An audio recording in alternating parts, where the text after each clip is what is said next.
Good afternoon. My name is Tom Wright. I'm a fellow of the Centre for the United States and Europe here at Brookings and director of the Project in International Order and Strategy. And I'm delighted to welcome everyone here today for a really terrific event with Jamie Kirchick for this book, The End of Europe, Dictators, Demagogues in the Coming Dark Age. It's a really terrific read. I read it a couple of weeks ago, and it really captures, I think, the sense of multiple crises in Europe, simultaneous crises that have really all occurred within the last 7 or 8 years. Jamie is a great writer, and he goes through several of those cases from country to country, having spent quite a bit of time in Europe over the last few years. So Jamie is going to speak for about 15 minutes or so to outline some of the major arguments of the book. As I think everyone knows, Jamie is a fellow with the Foreign Policy Initiative. He has written very widely for a large number of publications, including the New Republic, the Daily Beast, New York Daily News, and the New York Sun. So after Jamie finishes his presentation, we'll have a panel to discuss the book. And my colleagues, Bob Kagan, Senior Fellow with the Project for International Order and Strategy, Leon Wieseltier, a Senior Fellow at Brookings, and Constanze Stelzenmüller, also a Senior Fellow at Brookings with the Center for the US and Europe. So I know there's a lot to discuss, not just Jamie's book, but also the events of the day. Even tomorrow, we have Chancellor Merkel visiting here in Washington, weather permitting. Today, we had the second Scottish independence referendum announced. So after a period where it seemed like the history had ended in Europe, it's well and truly back, and we couldn't be joined by better people to discuss that. So without further ado, Jamie, please come to the stage. Thank you. Thank you, Tom, and thank you to the entire team here at Brookings, in particular, Will Moreland, who set this up, and Bruce Jones. A specter is haunting Europe, the specter of populist nationalism. Ideologically indeterminate, it manifests across the continent in the form of France's right-wing National Front, the post-communist German Left Party, and the Italian Five Star Movement, which defies any customary political label. While these parties and the intellectual currents to which they give voice may not align on everything, they are invariably anti-establishment, opposed to the European Union, and hostile to America. They are also all supported, either materially or through less tangible instruments, by Russia. This is not incidental. As Europe's political stability, social cohesion, economic prosperity, and security are more threatened today than at any point since the Cold War, Russia is destabilizing the continent on every front. Indigenous factors, whether long extant nationalism, design flaws in the Eurozone, the lack of a common foreign policy, or the inability to assimilate immigrants, certainly lay at the root of these crises. But all are exploited by Moscow and exacerbated by its malign influence. Fomenting European disintegration from within, Russia also presents a threat from without, in the form of its massive military buildup, frequent intimidation of NATO members, and efforts to overturn the continent's security architecture by weakening the transatlantic alliance. Yet just in the moment when the West requires unity, it is disintegrating.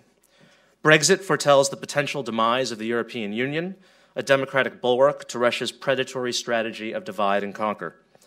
Meanwhile, on the other side of the Atlantic, the American people have chosen a president who abjures his country's traditional role as the linchpin of the liberal world order, and who wishes to ally with the very power threatening to dismantle it.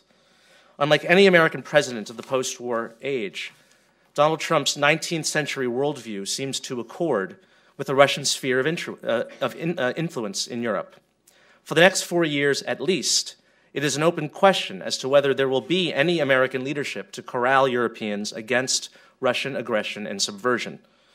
On the contrary, President Trump wants to gain Moscow's partnership in pivoting back to the Middle East, a strategic realignment that may sacrifice European security as the cost of Russian collaboration.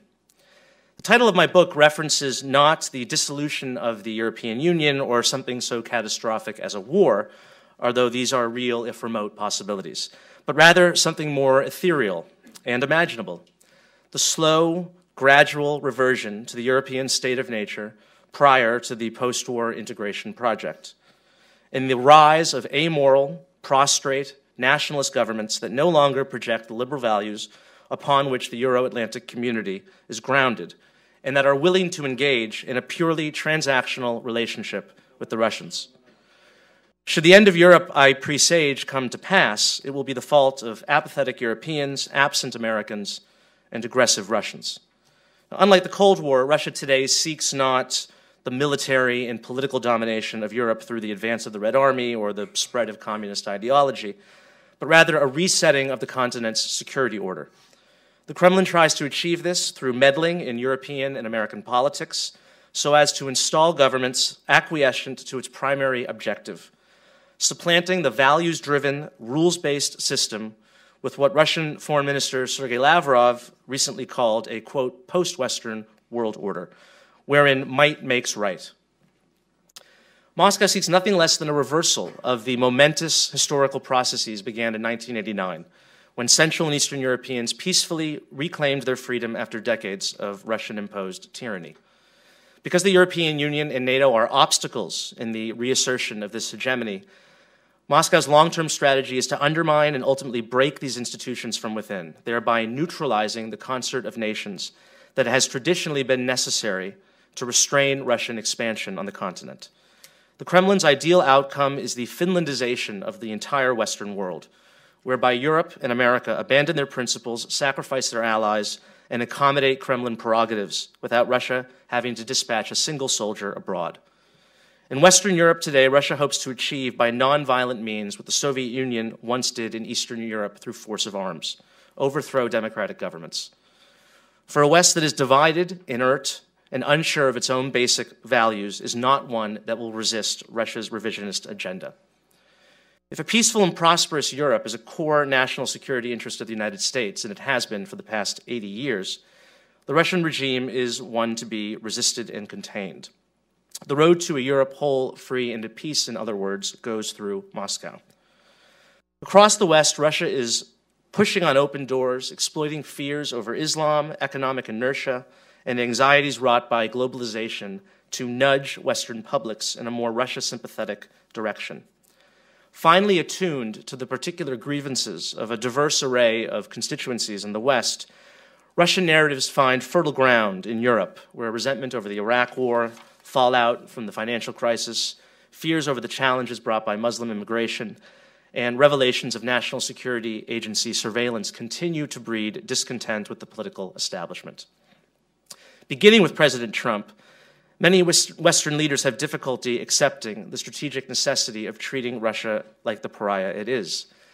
They labor under the illusion that it's our own hubris, our arrogant post-Cold War imposition of security and political arrangements on an emasculated post-Soviet Russia that is primarily standing in the way of good relations and not Russian behavior. This credulity extends, I might add, to the previous administration, many of whose members have suddenly awoken to the paramount threat that Russia poses to our security and values, and who are engaging in a bout of selective amnesia regarding their own solicitousness to Moscow, while condemning the current president for his promises to, quote, get along with Russia. Like the titular leader of the free world, a fair number of European political elites, stuck in a mindset that still considers Russia a potential partner, bend over backwards to explain Russian conduct as the predictable and not entirely unjustified reaction of an encircled power whose interests need to be respected. They counsel that we bend the rules of the international liberal order to the claims of a revisionist power that wants to overturn it completely.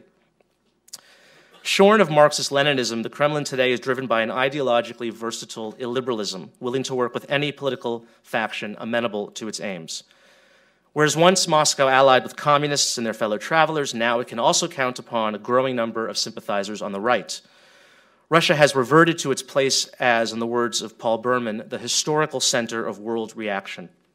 The avatar of this Kremlin-friendly conservative is Hungarian Prime Minister Viktor Orban, who over the last quarter century has undergone one of the most remarkable transformations in European politics, from that of a liberal anti-communist firebrand to Vladimir Putin's closest ally in the EU.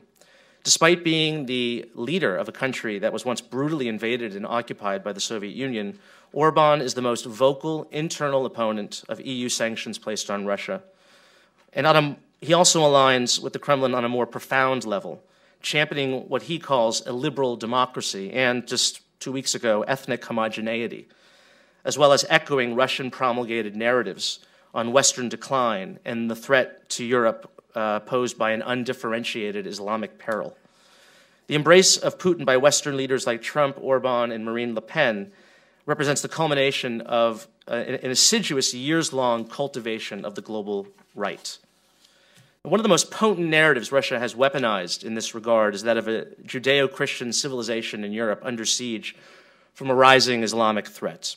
As fears of demographic and societal change have taken hold in parts of Europe traditionally most resistant to Russian meddling, like Central and Eastern Europe, Russia has subtly insinuated itself into Western politics to an extent unprecedented since the collapse of the Soviet Union, finding allies in the unlikeliest of places.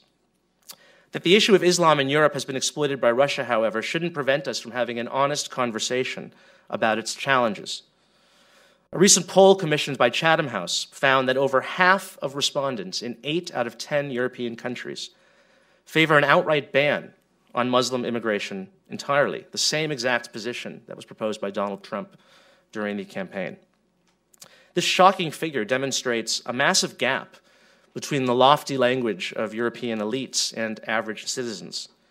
To ensure that this gap does not grow and that the populace espousing such extreme positions like Geert Wilders do not come to power, the Western political mainstream needs to create the space for an inclusive liberal nationalism in their countries that is capable of addressing questions about the place of Islam in European societies so that the cause of national identity is not hijacked by unscrupulous demagogues. Tackling the problem of parallel societies, banning the face veil, or even lowering immigration from some Muslim-majority countries, if mere discussion of these issues is treated as a concession to fascism, I believe it is the fascists who will reap the benefits. In response to Brexit, the American election, and the rise of populists across the continent, many in the West are beginning to question the assumptions upon which the post-war liberal order stands. While introspection is necessary, we do not need to rethink first principles. Protectionism remains wrong, both morally and economically. NATO remains the bedrock of our security, no matter how many times certain individuals call it obsolete. The post-war international system has benefited America enormously. It is not a ripoff. Minister Lavrov's call for a post-Western world order is not new. Russian leaders have frequently floated proposals aimed at diluting the Western-led system by incorporating a non-democratic Russia into its structures. Increasingly, these calls for reassessing the liberal world order are finding an audience on this side of the ocean, where voices posit that it has outlived its usefulness. In a combination of astonishing historical illiteracy and sinister prophecy, the president's senior counselor says that he wants to make the world, quote, as exciting as the 1930s, and that, quote, strong nationalist movements in countries make strong neighbors.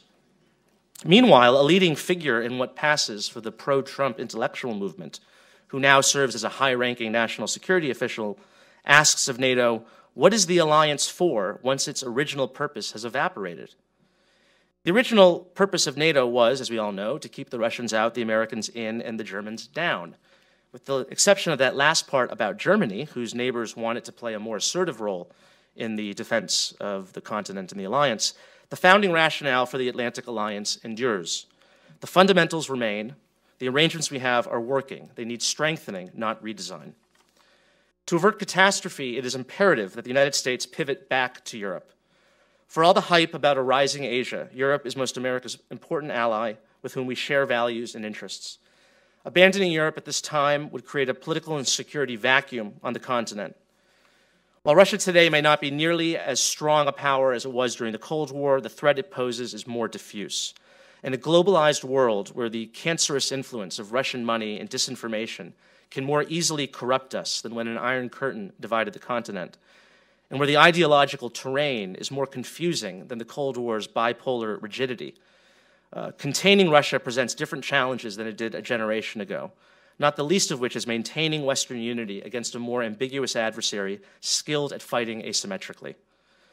Never during the Cold War, for instance, was there such a dramatic break within the Western political alliance as Britain's departure from the EU, nor, for that matter, did an overtly pro-Russian candidate ever capture the presidency of the United States.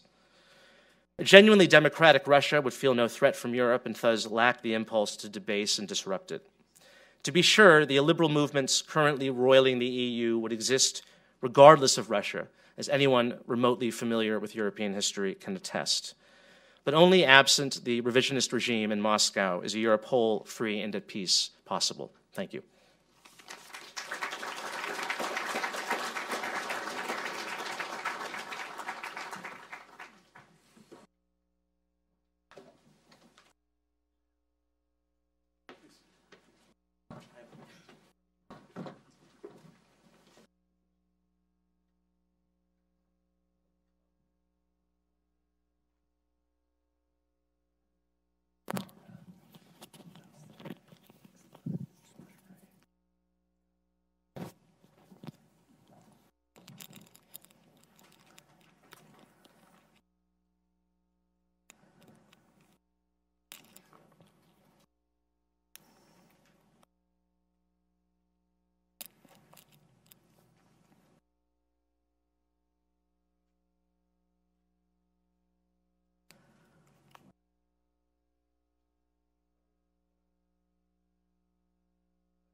All set? Everybody hear me? Yes? Are we on? But I have a very loud voice, so I'm not worried about whether you're going to hear me. Anyway, welcome all. Yep. Good? Yeah. We good? Yep. Welcome all to this panel discussion following Jamie's terrific opening presentation. As someone who's already read the book, I can tell you it's a terrific read. It's an easy read, but it's also highly informative. And although it has a kind of dark title, I think there is a call for some effort and hope on our part, which, and we already had introduced our astonishingly wonderful panel. Let me begin by asking Jamie, I think someone might say, I mean, you sort of allude to it, but you put so much emphasis on the Russian threat.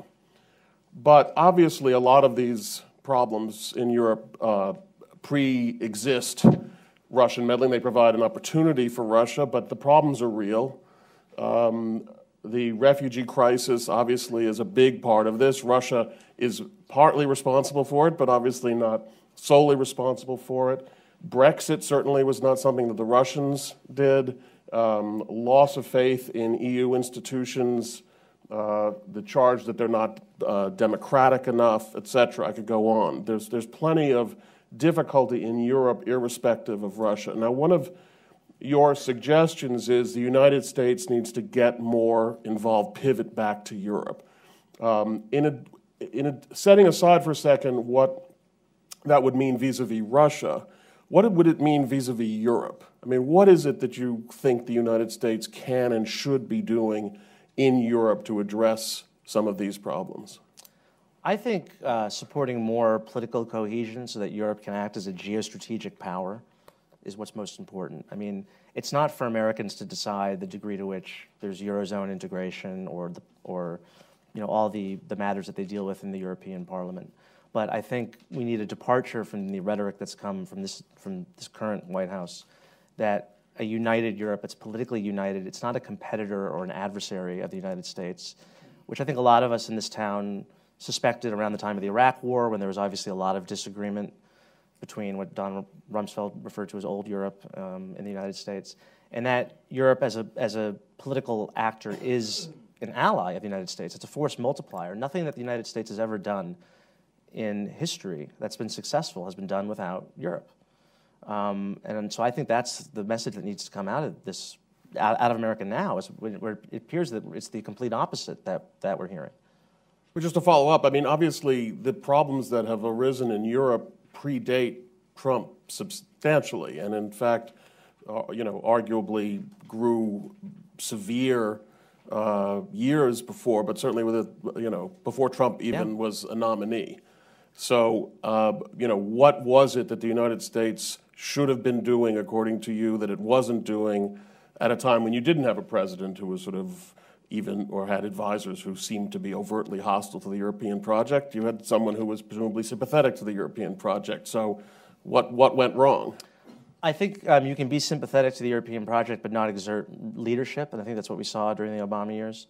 If you look at the Ukraine crisis, we sort of delegated that to Germany and France to deal with. There really wasn't much. And they just messed it up. I'm not saying they messed it up, but I think... I'm just setting up Constanza here. Really? And so gracefully and noticeably. I'm always graceful. I think it's very difficult to have European political cohesion on these fundamental questions without the U.S. playing a leadership role, because fundamentally the differences in national interest are going to emerge between Germany and France and Poland and whatnot. Those differences will metastasize, I think, in the absence of U.S. leadership. And I think that's what we saw over a lot of the Obama years. Okay, great. All right, so Constanza. Yes, dear. First of all, before you leap into that particular issue, I think we'd all love to get a German perspective on this whole landscape that Jamie has described. You know, does it look different? Our attitudes towards Russia, and obviously you have to speak for a broad spectrum of opinion in Germany, but if you had to sort of find the sort of essence, our attitudes towards Russia different than that, our attitudes towards what's happening in the rest of Europe different than how Jamie describes it, and our attitude toward the U.S. role, as Jamie describes, are those different in Germany?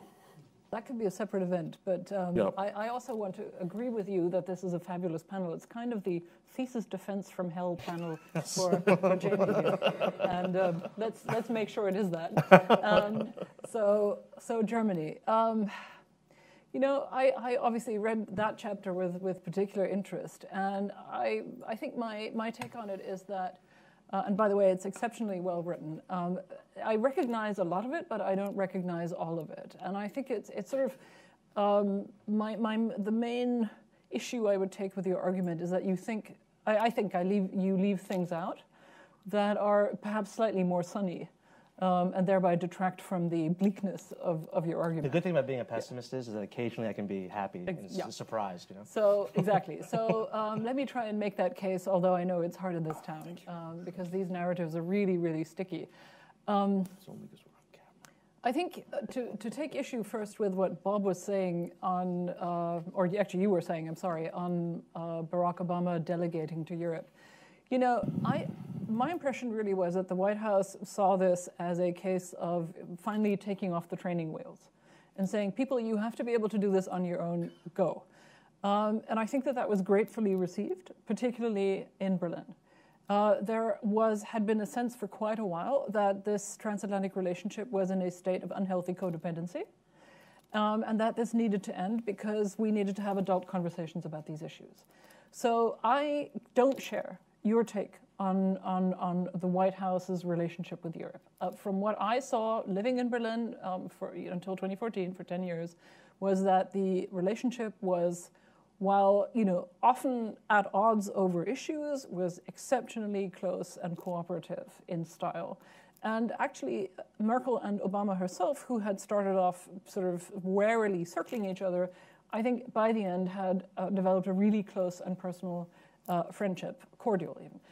And the Germans have been, you can fault them on many things, the German government at any rate. You can fault them on style, you can fault them on substance, you can fault them on never thinking quite far ahead enough or planning far ahead enough. And I could go into great detail here on the refugee crisis, on the Greek bailout, on the handling of the Minsk agreement and so on. But the fact remains that we are backstopping much of the the Eurozone crisis with real financial contributions. We are holding together the Russia sanctions, and that at real cost to German business. And while our decision to open Germany's borders to refugees created a sort of giant sucking sound that led to follow-on, knock-on effects for German and European politics, and indeed the politics of the transit countries, at the same time, if we hadn't done that, we would also have created a disaster. So sometimes it's damned if you do and damned if you don't. As to German attitudes, I think I see something that you sort of don't mention in your chapter, which is a genuine attempt by German policymakers to say to the German public and to German citizens, this is really the time when we have to pick up the ball here. You've seen a German defense review, a German foreign policy review that tries to be much more imaginative and forward-leaning. You've seen an 8% increase in German defense budgets without people rioting in the street, something that would have been unimaginable only a short time ago. And people really are very angry at Russian meddling because of Crimea, because of Ukraine, because of meddling in Eastern European member states of NATO and the EU, but also meddling in the German political space and the meddling with the European political project. And finally, one thing I do want to say, you're right to say that the Russians don't create vulnerabilities. We created those vulnerabilities. We let them happen. There is a little bit of an American role in that too, but I think we sort of most enlightened citizens that I know of Germany and Europe would say, yeah, we need to address those vulnerabilities, and then the Russians will have less purchase. Very simple. Leon, you're kind of a critic of Donald Trump. But I've heard an argument that despite a lot of rhetoric and interesting interviews that certain individuals may have had in the Vatican at one time, if you look at what the Trump administration has actually done, they haven't done anything to undermine Europe. They haven't pulled out of NATO. They've, in fact, expressed their endorsement and support of NATO. They even choked out an endorsement of the EU, ultimately, when asked to do so by Merkel, I think. So what's the problem? Well, let me begin by saying that, in my view, Donald Trump is shy, enigmatic, and cruelly misunderstood. Look, I think that if we want to talk about Trump for a minute and not Europe, but well, it's Trump and Europe. But look, right now we have the spectacle, which we may have to endure for 4 years, of an administration that is more or less incoherent in foreign policy, and whose actions in foreign policy, when they do the right things, I always think we caught a lucky break. In other words, it was, you take the example of the phone call with Taiwan, right? I mean, I'm a Taiwan nut, and I was very happy about that call until I realized it must have been a butt call. And then it turns out that it wasn't a butt call because Bob Dole had been lobbying for the call. And then so it looked like terrific of some. And then all of China went crazy. And then within 20 minutes, Trump says, well, okay, if we do fair trade negotiations, then we can talk about Taiwan. So he went from positing a really dramatic, and in my view, and I know it's heretical and I'm in the minority here, a morally justified revision to our China policy, to treating the object of that revision as a bargaining chip. I mean, so I am at a loss to say what the Trump administration believes when it does anything. I think it is incoherent, ignorant, incompetent, and right now he's busy reassuring allies the way businessmen reassure markets. He just wants people to calm down. I have no idea what to make of the policy. I do think that Jamie is right, and I think here I would disagree a little bit with you, Constance, in the sense that I think that Obama really did represent a post-European moment in the formula, in the following sense. I first noticed it in 2009, on the 20th anniversary of the fall of the Berlin Wall, when every Western country sent its head of state, and rightly, and Obama did not go. And Obama has had a thing about, one of the greatest curse words in the Obama White House was to call something 20th century. The 20th century was over. The Cold War was over. Whatever's happening with Russia, we can't get into a new Cold War with Russia, even though we may already been in one, because we don't get to choose. The other party has a veto over this. The new foreign policy problems will be Ebola and climate change, as he put it. And then, lo and behold, the 20th century was not over. The centrality of Europe is now obvious, has been made obvious by the prospect of its disintegration. And all this really elegant, futuristic ambassador from the future kind of thing turns out to have been, to my mind, actually damaging. And I think in other ways, too, in foreign policy, we will find, historians will note some very embarrassing continuities between the Obama foreign policy and what may be, who the hell knows, but the Trump foreign policy. I mean, the one thing I wanted to add to what was said here is on the question that you asked, Jamie. If we put aside, I think it is important to put aside the Russian question for the question of Russian influence on Europe for analytical purposes, because for me, the truly frightening thing about what's happening in Europe right now is that this is consistent with a long indigenous European tradition of darkness. Yeah. In other words, the question that we ask in the United States is, to what extent is Trump an American phenomenon? Are there precedents? Was Andrew Jackson the precedent as the man on horseback? Do we have to include Huey Long in the list? But the fact is, there is some profound unfamiliarity with what's happened with populist authoritarianism at the highest level in the United States. And we have to worry about its genealogy and its provenance. Whereas in Europe, Europe is now grappling with a contemporary resurrection of some of its oldest demons, There are traditions in Europe which Viktor Orban can say he is honoring. And the same with other ultra-nationalists, ethnic nationalists, neo-fascists, populist authoritarians, call the mix whatever you want. It is no surprise that what has put the question in Europe is the immigration to European countries of very different populations. That this is not a surprise. If you look, and I'll just say one more thing and then I'll stop. If you look, for example, at European nationalism as it was classically conceived, according to the tradition of European nationalism of the late 18th, early 19th century, the idea was that every nation would have a state and every state would incarnate a nation. And so the ideal was that in some way the political boundaries and the cultural boundaries would coincide. But of course they never do.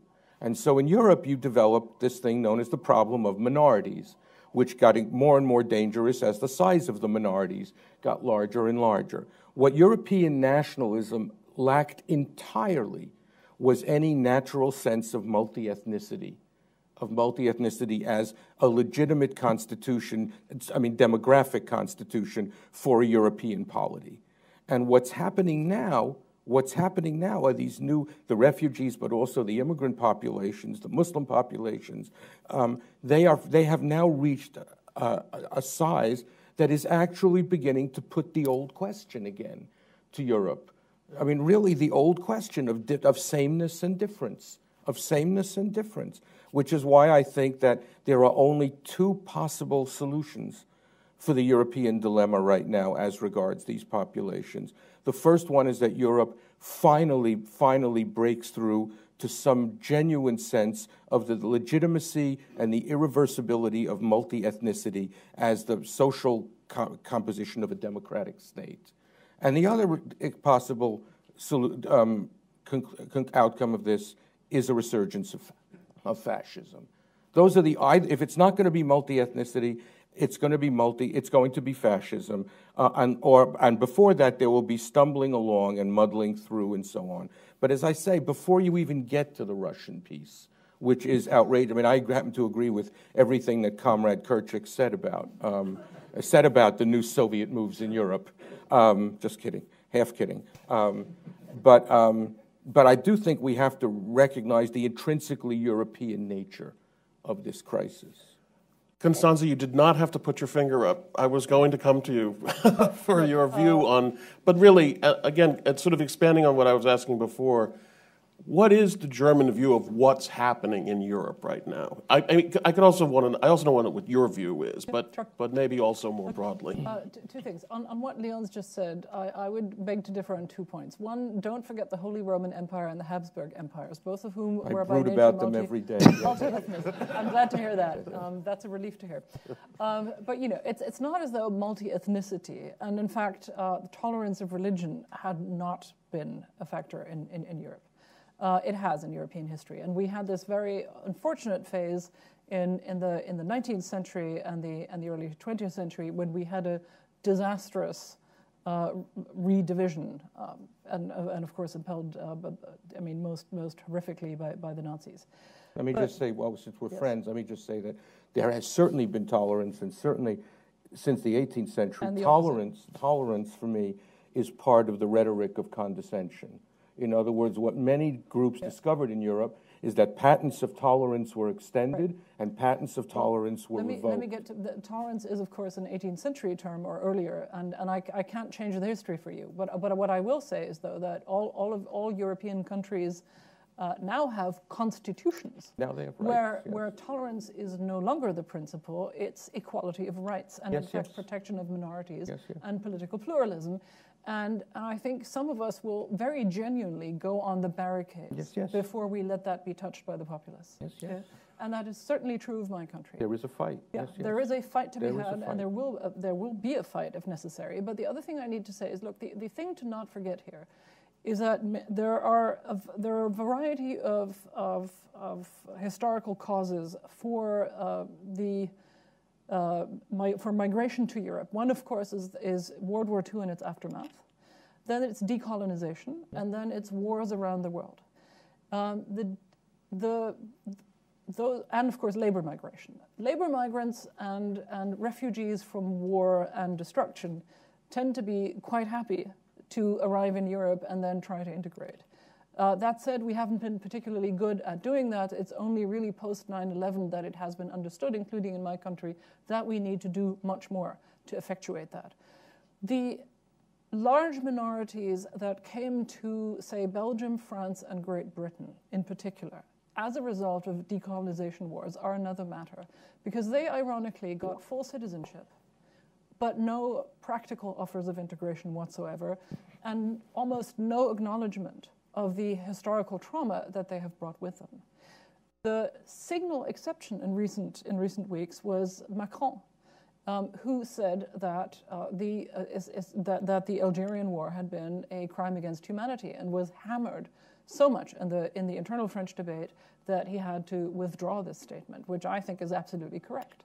Now, lest you think that I am being complacent here or smug, we Germans lost our colonies in 1919 as a consequence of having lost World War I and the Versailles Treaty. So we just, we weren't really in a position to make those particular mistakes. But that is an issue that I think we are only very slowly remedying. The German take on what's going on in Europe is very simply this: is that and this is not just the German government, but I think a sort of general German take, except for the extreme left and the extreme right, which is that our position in the center of Europe, as currently de facto having thrust upon us the leadership of Europe, our position could not be more different from the take of the current White House, which is that all that we are, all the prosperity, the stability, and the democracy and the constitutional order that we have depends on our openness within Europe and to the rest of the world on international free trade and the guarantee of a liberal free order, international order, and the protection of the global commons. And so the realization in Berlin is now, holy cow, if the Americans are going to wander off on this particular one, we and Europeans are going to be left holding this particular baby. That is the massive push that's impelling Germans to reconsider their strategy, but there is also a profound awareness that this is simply too much for one nation in Europe to carry, and that if we don't manage to find a European consensus and European solidarity on this, we're well and truly screwed. So, and I for one, can certainly recite an entire litany of points where I think the German government and Germany in general could do more to achieve that consensus and that solidarity. But it would also, I think, I would beg to argue here, it would be slightly unfair to say that we're not doing anything. We're actually doing a fair amount. But in addition to, I don't think anybody's putting Germany on the spot here, but what I'm trying to understand is, because nobody in the United States should be, feeling superior to the brilliant, because of our brilliant foreign policy over the decades. Right. But I'm actually, when Germany looks out at Europe, and we've heard Leon's analysis, we've heard Jamie's analysis, so setting aside what Germany should be doing, what is the analysis?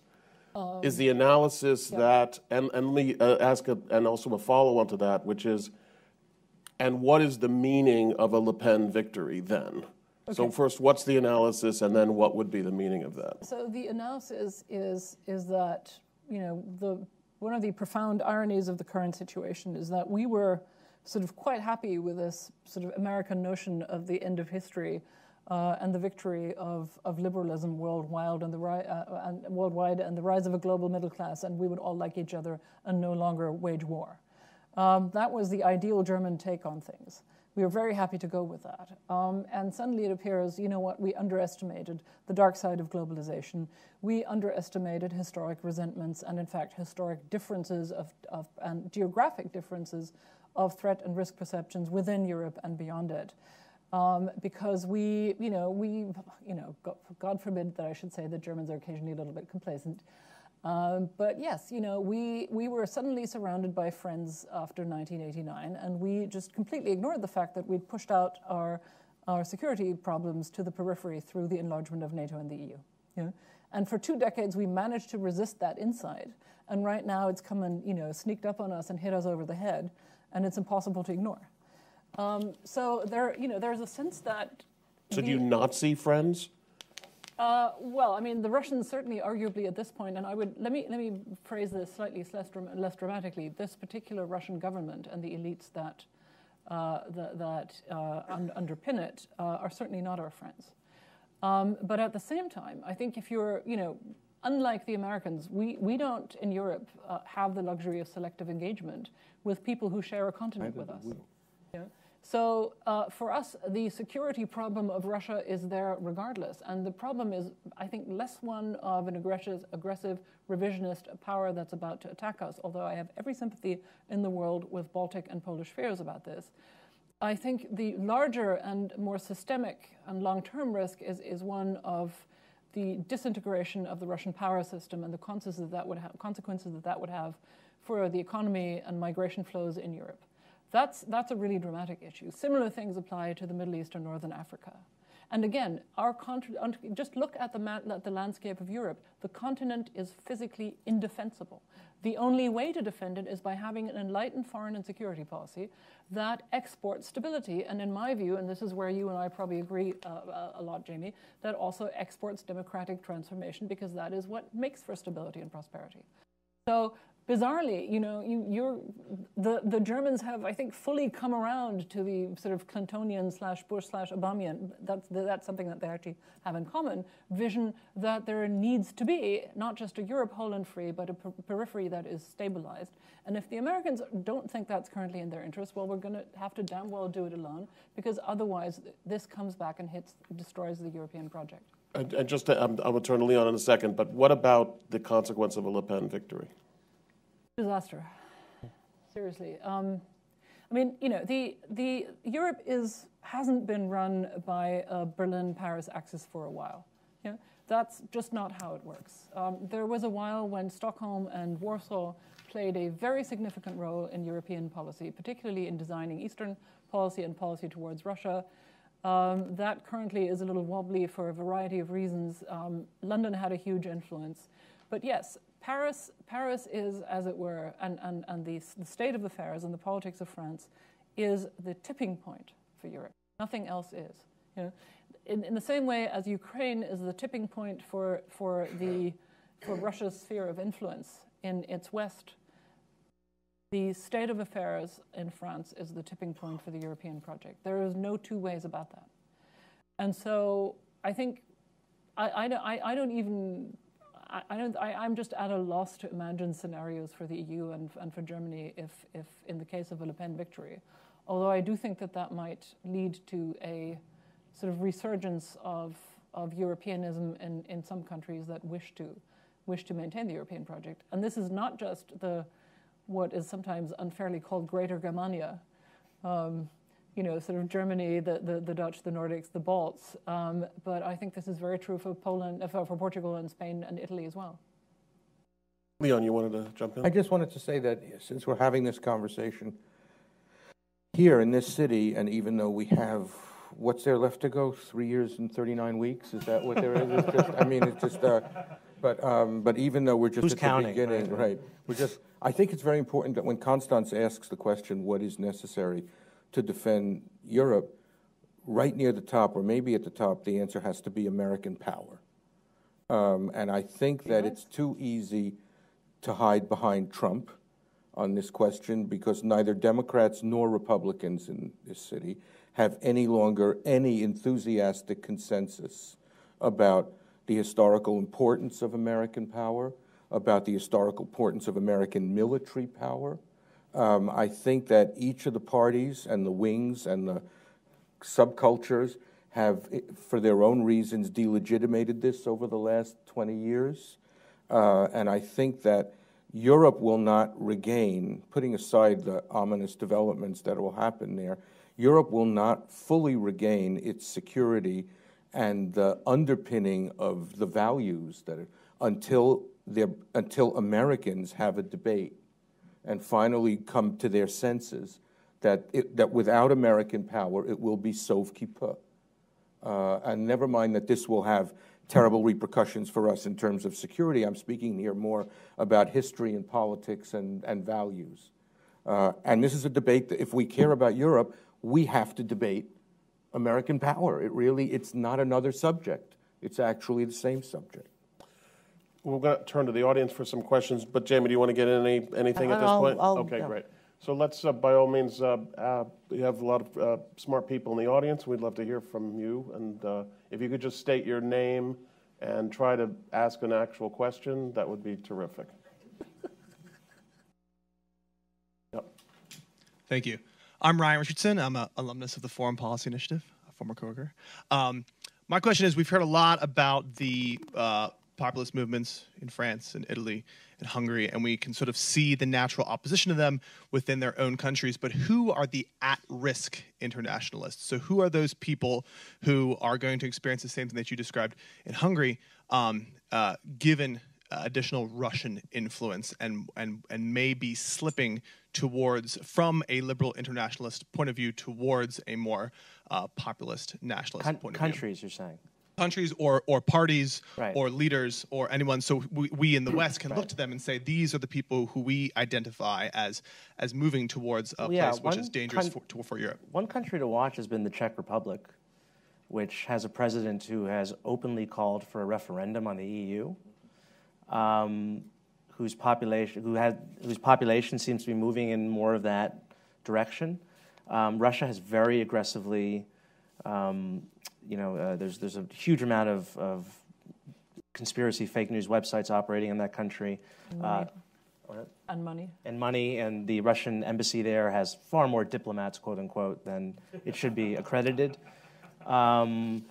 And this is, again, it's this strange, this is a country that was brutally invaded and occupied by the Soviet Union. What is going on? And I think to some degree it has been the Russians' sort of cynical weaponization of the migrant crisis, where there is a lot of hostility to Islam and migrants in this country, in the Czech Republic, and a lot of people there might not even be knowing that they are sort of buying into these narratives that are being put out by the Kremlin, but it is clearly having its effect. Slovakia also, to a similar extent. And even I would say Poland, which is a country that, there's a broad political consensus that's anti-Russian. But I would argue that the government that's now in Poland, which is probably even more virulently anti-Russian than the previous one, it works to Russia's advantage to have them there, because the relationship with Germany has deteriorated dramatically over the past since Law and Justice came to power. There's hostility towards the EU. I mean, Poland was the only country to oppose its own countryman, Mr. Tusk, being reelected as the head of the EU Council. So there's just a lot of, it sows chaos and it sows confusion within Europe to have this nationalist party in power. So it's the Visegrad 4 countries that are worrisome, I would say, in this sense. Yes, sir, over there on the, if you can get over there. Yeah.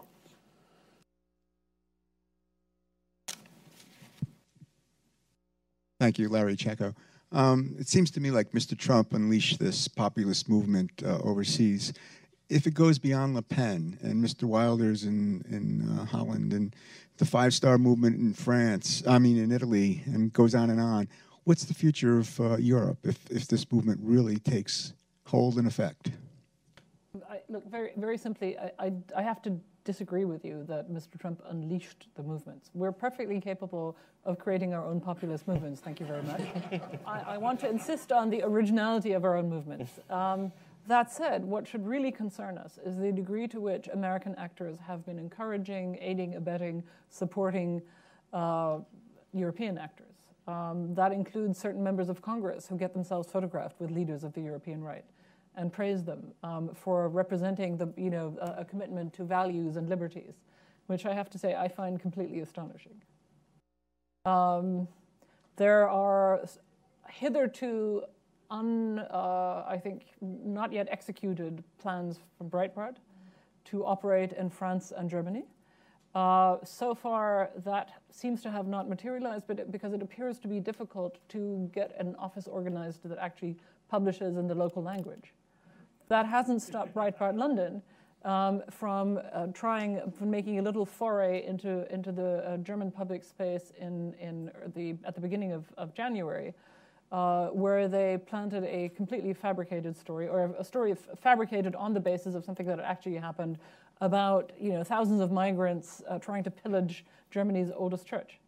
That's a little, that's certainly not helpful. So that's something that's being watched very carefully. And of course, it would be quite nice if you had a White House that actively disassociated itself from such efforts. I would say in Germany, too, in particular, it's very worrisome. I think Steve Bannon has a particular animus towards Angela Merkel, and I think that there is, gathers, yes. And that she represents sort of everything that he despises in terms of views towards Islam, migrants in particular. Just read the Breitbart headlines about Merkel for the past year or so.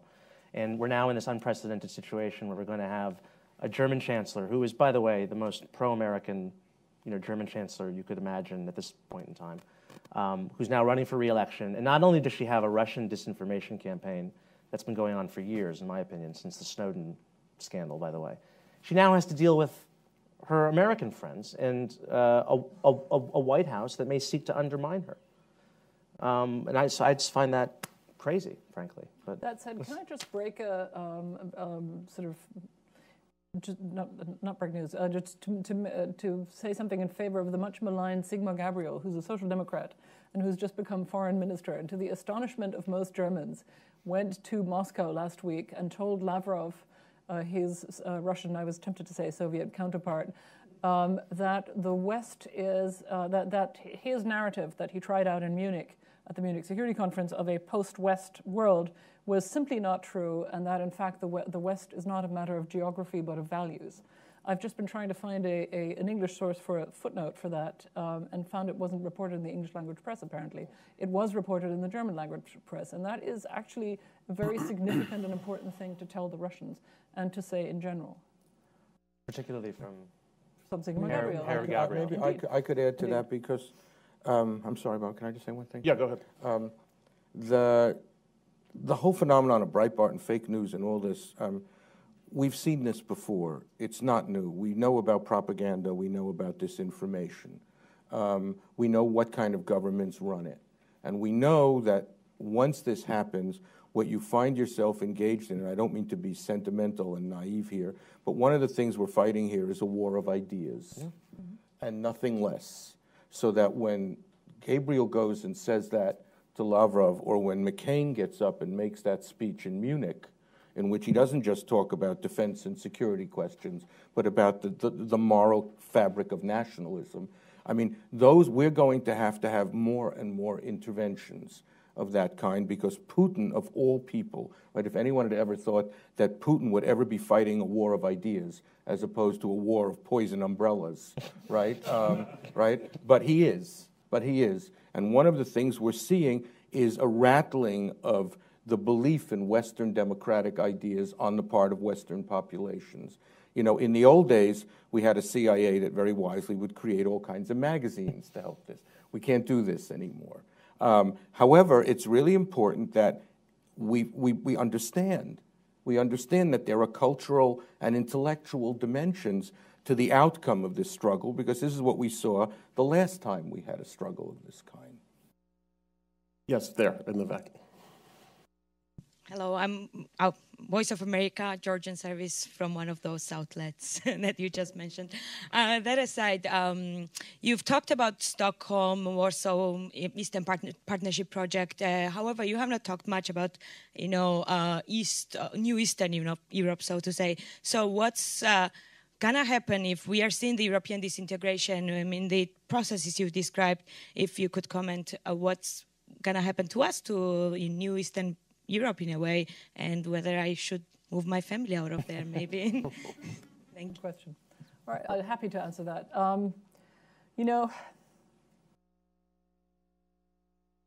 I've been. Here's the Berlin take, and it happens to be mine as well. Is that if you take 1989 seriously, where a self-determination was suddenly, the right to self-determination was given back to the Germans after we thought that was going to be part of the price that we paid for the Holocaust in World War II. If you take that seriously, it is, I think, impossible for a German of my generation not to stand up for the right to self-determination of peoples, for the inviolability of borders, and for the right of peoples and nations to choose their alliances. End of.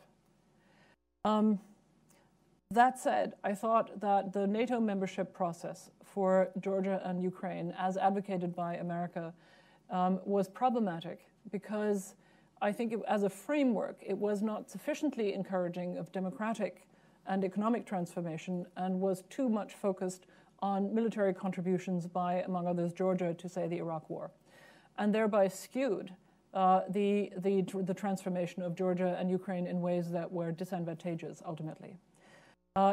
Similarly, by the way, I would say some very similar things about the EU membership process.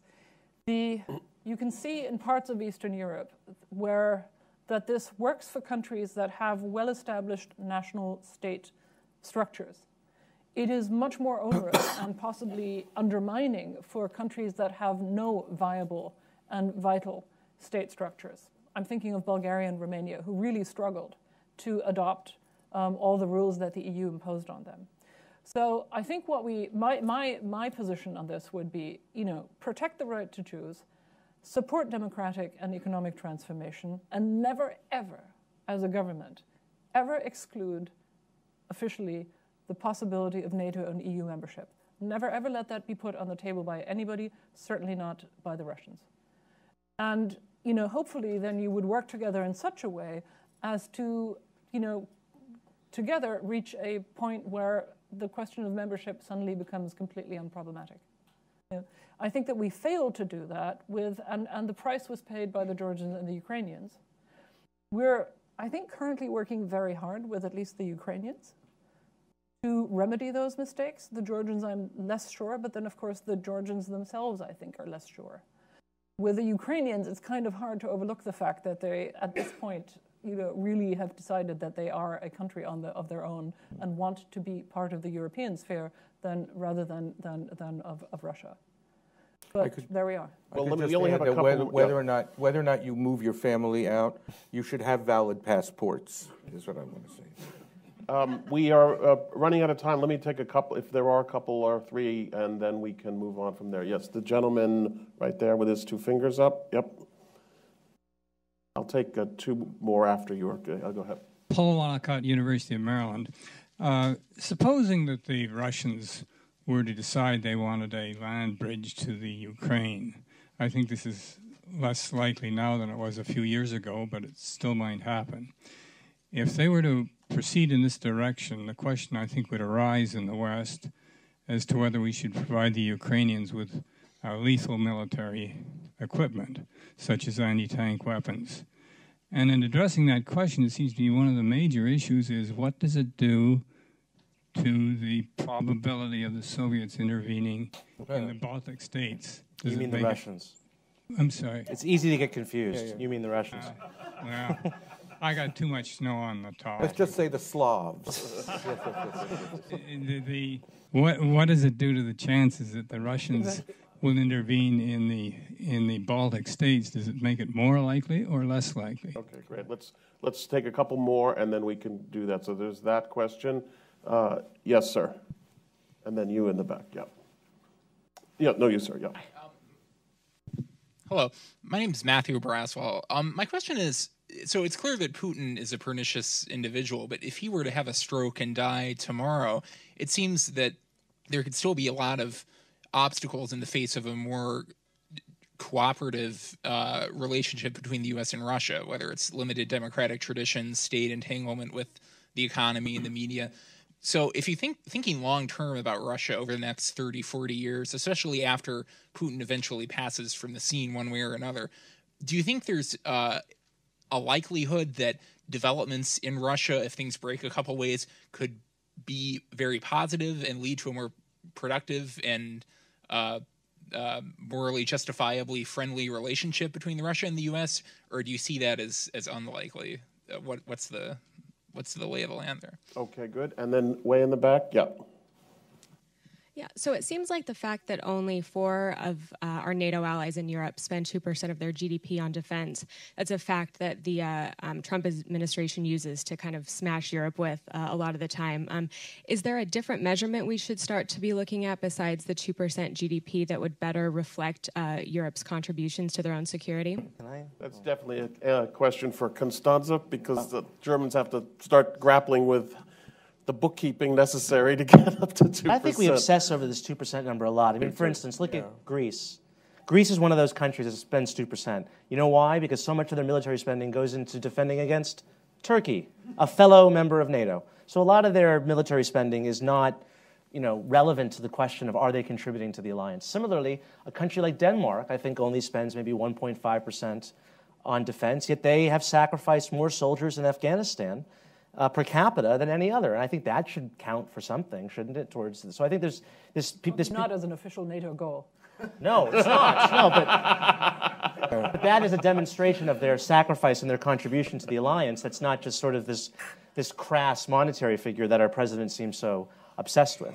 Not to mention that even if countries were able to get up to 2%, in most cases, it would make very little fundamental difference in terms of the European contribution to any major conflict, which would still be 95% American. So it's a very artificial number, ultimately. Well, and not to mention the fact that the legitimacy of the alliance is in no way affected by the question of who's spending how much.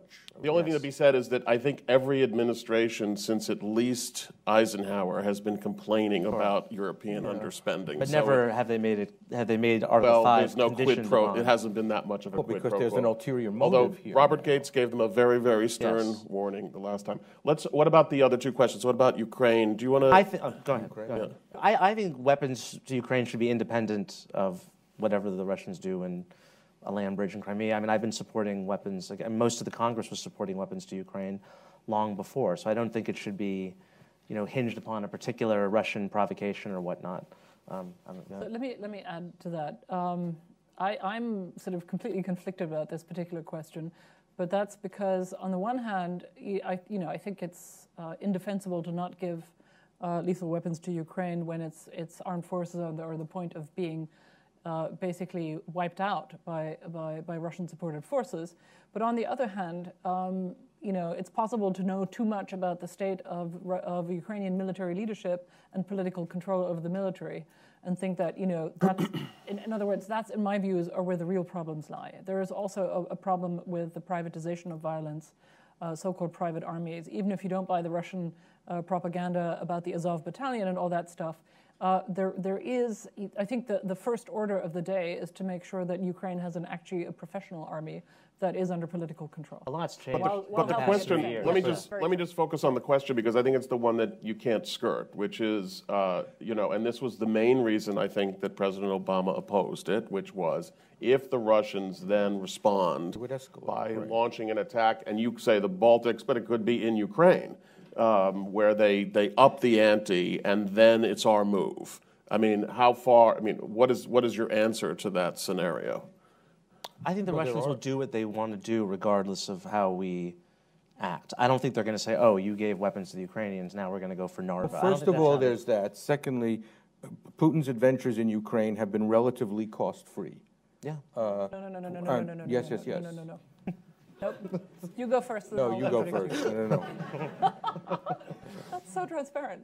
Look, I think it's very simple. I think they've been anything but cost-free. I think the sanctions have been very unpleasant for Russia, and it means something that actually there hasn't been an attack on the Baltics or an attempt to cut off more of Ukraine.